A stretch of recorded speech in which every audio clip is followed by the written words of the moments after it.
제가 은근히 좀 잘 보는 프로그램이 하나 있는데 그 뭐냐면 연말 시상식이에요. 네, 네, 보면 심지어 많은 막 배우들이 나와서 예쁜 옷과 멋진 옷 또 완벽한 비율을 자랑하면서 그런 모습들 꼭 여배우만 보는 건 아닙니다.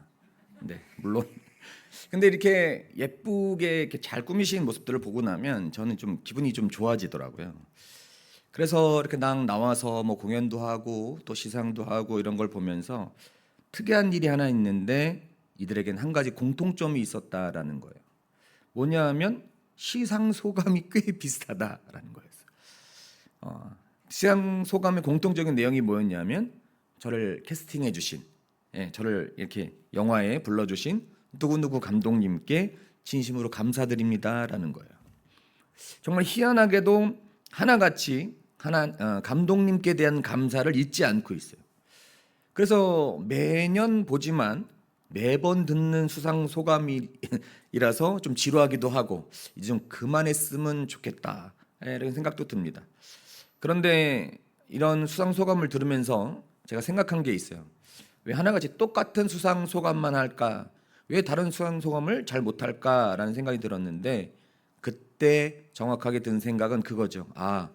그들이 고백하는 것처럼 배우의 인생이란 감독에게 달려있기 때문이라는 거였어요. 감독이 캐스팅해야만 배우로서 살아갈 수 있고 영광도 누리는 거지요.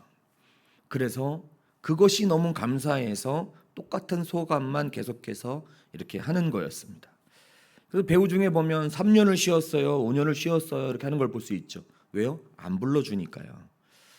여러분, 중요한 사실은 특히 모든 조연상들의 주인공의 소원은 주연상을 타는 것이고 또 주연상을 뛰어넘어서 대상을 타고 싶어 한다는 거죠.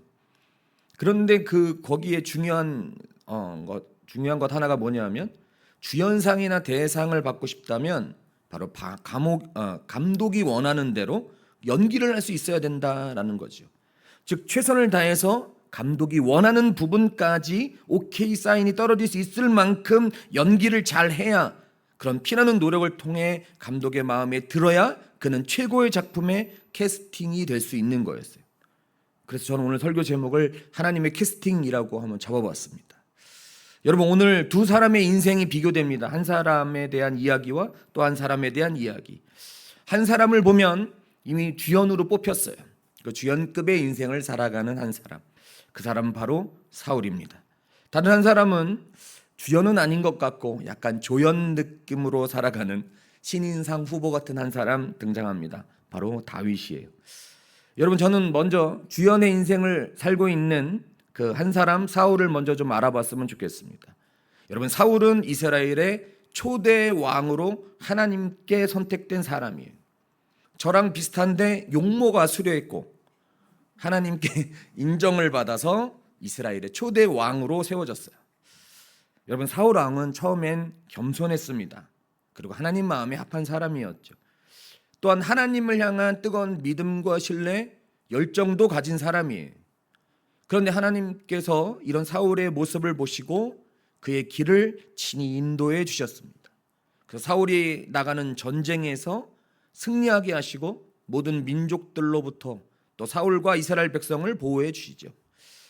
사울은 하나님께서 감독으로 계시는 그 영화, 이스라엘의 역사라고 하는 그 영화를 아주 주연으로 잘 이끌어갔던 사람이에요. 그런데 그가 주연으로 살아가던 그 사울의 마음에 뭐가 생기기 시작했냐면 교만이라는 것이 생기기 시작했어요.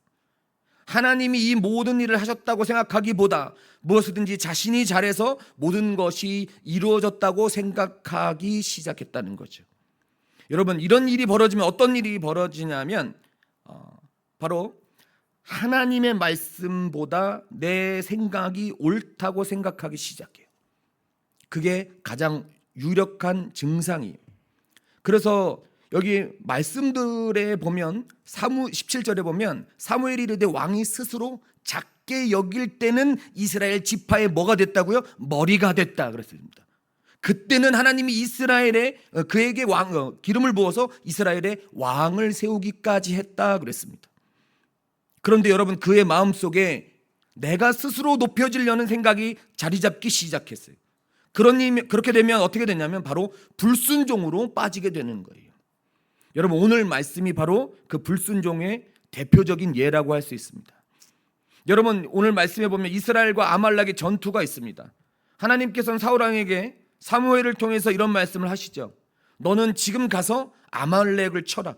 그리고 그들의 모든 소유를 남기지 말고 진멸하되 남녀와 소아와 젖먹는 아이와 우양과 약대와 나귀를 죽이라 그랬습니다. 그런데 사울 왕은 아말렉 왕이었던 아각을 살려서 죽이지 않고 사로잡았고 기름진 것과 좋은 가축들을 남겨가지고 왔어요. 여러분, 뭐예요? 하나님 말씀에 순종하지 않기 시작하는 거예요. 그리고 나서 그가 이런 핑계를 댑니다. 여러분이 다시다시피 내가 그것들을 다 살려가지고 온 것은 하나님께 제사 드릴 때 좋은 것을 드리기 위함이다 라는 거죠. 여러분, 그때 사무엘이 사울을 향해 이렇게 책망합니다. 하나님께서 번제와 제사를 드리는 것을 하나님의 명령을 따르는 것보다 좋아하겠느냐는 거죠. 세상의 어떤 것보다 하나님의 말씀에 귀를 청종하는 것이 하나님이 가장 좋아하는 것이다 라는 거예요. 여러분, 이런 말씀을 책망이 딱 들어왔죠. 그때 사울이 해야 될 일은 바로 회개였다라는 거예요. 그런데 그가 한 일은 뭐냐면 자신의 죄에 대해서 합리화했다는 거예요. 여러분, 합리화가 정말 무서운 겁니다. 한번 합리화하기 시작하면 계속해서 합리화하기 시작할 거예요. 사람들은 이렇게 얘기합니다. 그까이 거 뭐 대충 명령 한 번 어겼을 뿐인데 뭐 이 정도 가지고 난리를 하냐라고 생각하는 사람은 결국 그 교만이 자신을 무너뜨리게 되는 거예요. 결국 그는 하나님이 감독을 해준 영화에서 결국 버림받습니다. 여러분, 또 우리는 한 사람을 살펴볼게요. 이 사람은 주연은 좀 아닌 것 같은데 그때 당시의 상황을 보면 약간 신인 후보 정도 되는 것 같아요. 그 사람은 여러분 잘 아는 다윗입니다. 그때 당시 형들이 전부 다 존재감이 너무너무 확실했어요. 그래서 자신의 위치는 존재감이 별로 없는 것 같습니다. 바로 아버지 이새의 집에서 양을 돌보는 목동으로 있었어요. 그러니까 형들이 너무 키가 크고 훤칠한 나머지 그다지 인정받지 못하는 막내였어요. 그래서 나이도 어리고 사회 경험도 부족한 사람이죠. 근데 그에게 이제 하나님 영화에 출연할 기회가 생깁니다. 바로 이스라엘과 블레셋의 전쟁이 있을 때였어요. 형들은 모두 건장한 청년들이니까 전쟁에 나가지요. 그런데 이새는 다윗을 통해 형들에게 먹을 것을 전달해 주도록, 가져다 주도록 하게 됐어요. 이제 다윗은 그 전쟁터로 먹을 것을 들고 떠나게 됩니다. 이제 형들에게 그것을 전해주고 가려는데 이상한 소리를 듣습니다. 그건 여러분이 잘 아시는 블레셋의 대장이었던 어마어마한 골리앗이 하나님 이스라엘 백성들을 비웃는 소리였어요. 그런데 여러분, 골리앗이 너무 크고 무서우니까 군사 중에 그에게 나아가는 사람이 한 사람도 없는 거예요. 그런데 여러분, 다윗은 그 소리를 듣자마자 화가 치밀어 올랐습니다. 그리고 나가서 뭐라 그러냐면 내가 저 골리앗과 싸우겠다 합니다. 그러자 누군가가 사울 왕에게 이 소식을 전하죠. 그 사울 왕이 정말 치사하게도 다윗을 불러다가 그에게 갑옷도 주고 투구도 줍니다. 여러분, 결국 그가 뭐라 그럽니까? 난 이런 거 맞지도 않고 하니 물매만을 들고 나가겠다 하면서 사울 왕에게 이런 말을 합니다. 오늘 말씀 17장 34절에서 37절까지를 제가 봉독해 보겠습니다.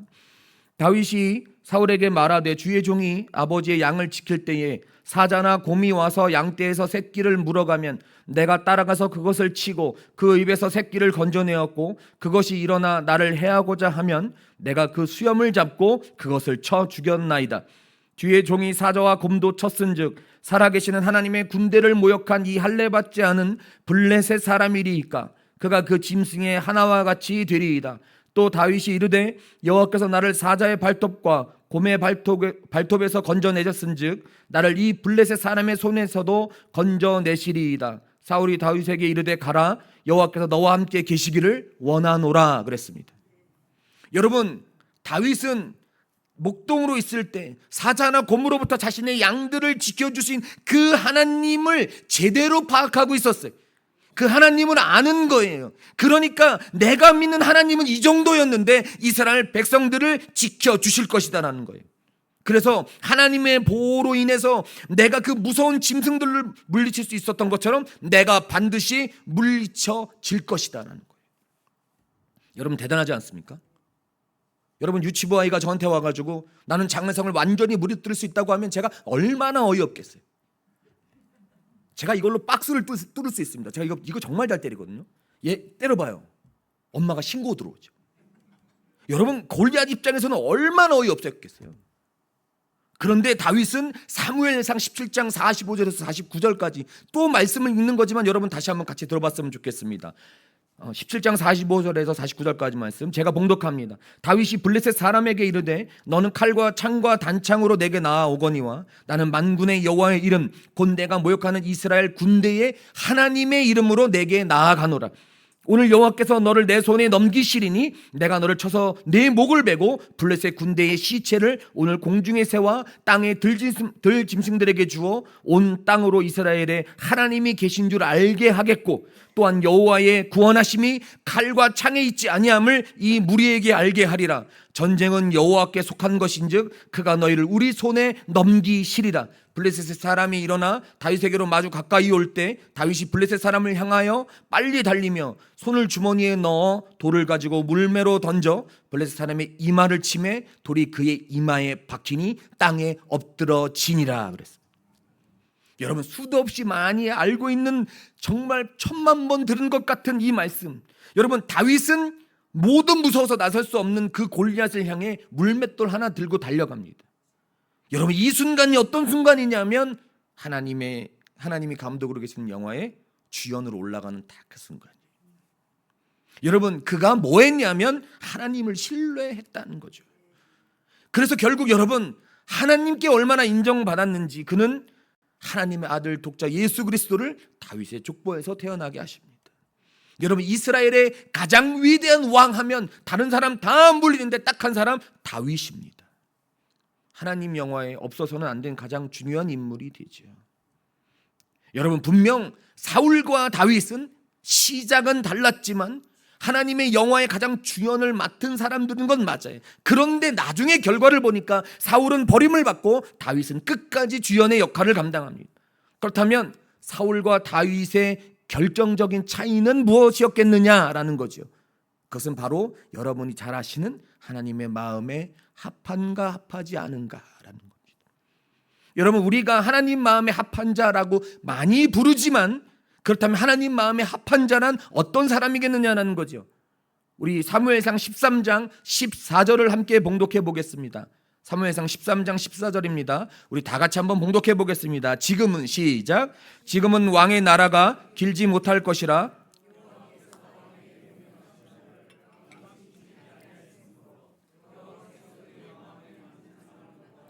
여호와께서 그를 그의 백성의 지도자로 삼으셨느니라 하고 그랬습니다. 여러분 여호와께서 그의 마음에 맞는 사람, 거기서 여러분 그 단어의 뜻이 뭐냐, 문장의 뜻이 그의 마음속의 남자라는 뜻입니다. 그의 마음에 합한 사람, 그의 마음에 따른 사람이라는 뜻이죠. 여러분 거기서의 더 중요한 건 마음이라는 거예요. 그건 감정적인 뭐 어떤 심장 뭐 이런 걸 뜻하기보다도 그의 의지, 그의 목적, 성품 모두를 포함한 전인적인 증상, 중심을 의미하는 거예요. 여러분 다윗이 하나님 마음에 합했다라고 하는 건 다윗의 삶과 그의 모든 선택이 어떻게 해요? 하나님의 의지와 목적에 뭐했다고? 부합했다라는 겁니다. 여러분 다윗은 그의 마음과 생각과 고백, 행동, 전인적인 모든 것을 하나님께 맞추며 살아간 사람이다라는 거예요.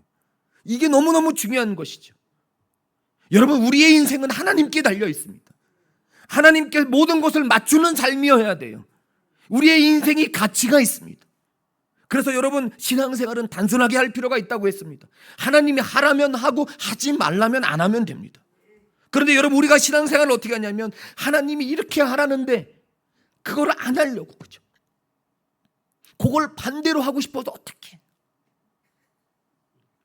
그래서 제가 예전에 한번 얘기했습니다. 설교 중에도 한번 얘기했죠. 제가 옛날에 청년 사역할 때, 목사님, 술 먹으면 지옥 갑니까? 담배 피우면 지옥 갑니까? 제발 그런 얘기하기 전에 성경을 좀 더 읽고, 성경을 좀 더 읽고. 그럼 왠지 아세요? 그걸 물어보는 이유는 단 하나라고 제가 저번에 한번 말씀드려요. 왜 그래요? 술 먹고 신앙생활 하고 싶은 거예요. 나 요거 하고 싶거든. 근데 요거가 지옥 가냐 안 가냐가 중요한 거죠. 지옥 가면 난 못할 것 같기도 하고 약간 쫄보 같은 기질인 거죠. 여러분, 삶이 그래요. 우리가 하나님이 어떤 분인지를 분명히 안다고 하는데도 거기에 못 맞추는 거예요. 어떻게 해서든지 그가 하나님께서 원하시는 삶을 알겠는데 그대로 안 하려고 어쩌면 그렇게 최선을 다하는지 모르겠어요. 여러분, 우리는 다른 거 다 필요 없고 하나님께 인정받는 삶이어야 돼. 그러면 하나님이 어떤 삶으로 우리를 생각하냐면, 넌 내 삶에 있어서 가장 중요하다. 없어서는 안 될 존재라는 거죠. 제가 수도 없이 엄마 얘기를 했지만 저희 어머니가 뭐라 그랬습니까? 내가 저놈을 안 낳았으면 어떻게 될 뻔했냐. 기가 막힌 사랑의 표현 아닙니까? 그렇죠? 내가 쟤를 안 낳았으면 어떻게 될 뻔했냐. 그렇죠? 저 머리 큰 애 쟤를 안 낳았다면 어떻게 할 뻔했나라는 거죠. 얼마나 귀엽다고 생각하시는지 몰라요, 저희 어머니 눈에. 여러분, 그런데 더 중요한 사실이 있어요. 하나님 마음에 합한 다윗이 과연 위기가 없었겠느냐라는. 여러분, 이제 무슨 얘기할지 이제 금방 알겠죠. 여러분, 다윗도 분명 위기가 있었다는 겁니다. 사무엘하 11장에 보면 그때 다윗은 사울에 이어 2대 왕으로서 이제 확고히 자리 잡은 때였어요. 여러 전쟁에서 승리한 상황. 다윗은 이제 암몬과의 전쟁 중에 요압 장군의 지휘 아래 암몬의 수도 랍바를 포위하고 있는 상황. 그런데 여러분, 늘 항상 하나님이 나와 함께 하실 것이다 하고 전쟁에 앞서던 다윗이 그 전쟁에 나가지 않습니다. 그래서 왕궁 옥상에서 한가한 시간은 보낼 것이다 라는 게 정설. 여러분, 결국 여러분 다윗도 어떻습니까? 옥상을 거닐다가 밧세바를 보는 거예요. 겁나 섹시했나 봐요. 네, 밧세바를 보니까 미치는 거죠. 근데 이 안에 죄된 마음이 팍 들어가는 거예요. 결국 그를 어떻게 합니까? 범합니다. 그리고 결국 그것뿐만이 아니에요. 사람이 얼마나 악하냐면, 여러분 드라마 혹시 보셨어요? 악하면 정말 마지막까지 악하죠. 그러다가 마지막에 이렇게 자신감 있게 죽는지 모르겠어요. 결국 어떻게 해요? 남편인 우리아도 전쟁 선봉에 서서 아닌 것처럼 하면서 죽여요. 정말 못되다 이렇게 못된 사람이 없어요. 여러분 다윗도 결국 자신의 죄악으로 인해서 자신의 인생의 절체절명의 위기에 처하는 거죠. 그런데 여기서가 가장 중요한 겁니다. 바로 사울과 다윗의 다른 점. 바로 다윗은 뭐가 달랐는가? 우리 시편 51편 4절과 9절에서 12절까지를 봉독해 보겠습니다. 시편 51편 4절을 먼저 봉독합니다. 시작. 내가 주께만 범죄하여 주의 목전에 악을 행하여 싸우니 주께서 말씀하실 때 의로우시다 하고 주께서 심판하실 때 순전하시다 하리이다 그랬습니다.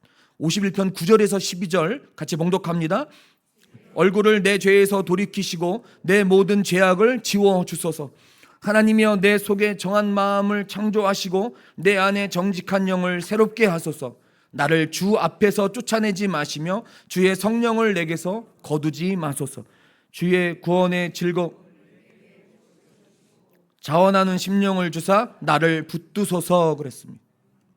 여러분, 다윗이 뭐 했냐면 자신의 죄를 완전히 인정했습니다. 나단 선지자의 책망 앞에 자신을 고꾸러뜨렸어요. 그리고 나서 뭐라 그럽니까? 내 죄로 인해 하나님께 바라는 것이 있는데 그건 뭐냐면 성령을 내게서 떠나게 하지 말아 주시옵소서라는 거였어요. 여러분, 성령 떠나면 끝 아닙니까? 결국 그가 시편 6편 6절에 뭐라고 얘기하냐면 내가 탄식함으로 피곤하여 밤마다 눈물로 내 침상을 띄우며 내 요를 적시나이다 그랬습니다.